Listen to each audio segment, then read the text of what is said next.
I was just telling somebody the other day about how much more deferential, let's just say the NBA, which was my primary beat early in my career, how much more deferential David Stern, the commissioner, and the teams individually were toward print guys. I mean, we were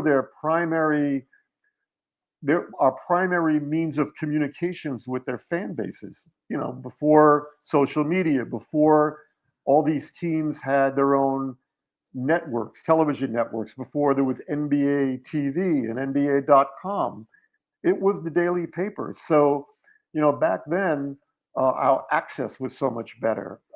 Sure. You know, I can remember maybe one of the biggest stories I ever broke was after the Dream Team in Barcelona, and we came back, and Magic Johnson unretired after that wonderful experience in Barcelona.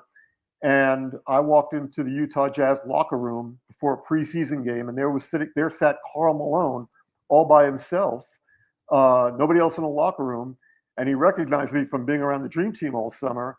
And I said, "Hey man, what's up?" And he said, "Oh, hey, you know, how are you? What's going on?" And I said, "Well, I'm here doing the Welcome Back Magic story. Everybody's doing it now, right?" And he looked at me and said, "You know, I ain't no Magic Johnson fan. I'm a competitor." And then he proceeded to talk about how so many guys in the league didn't want Magic back because of their fears of HIV. A lot of it was unenlightened. You know, it was only Sure. pretty much 10 years after the AIDS scourge to begin with. Um, but there were real fears. And so I walked out of that locker room and called my editor and said, the story has changed completely. And she said, "I want you to get on a plane and go wherever you need to go to report this story out and have it to us by Friday so it can run in Sunday's paper." Anyway,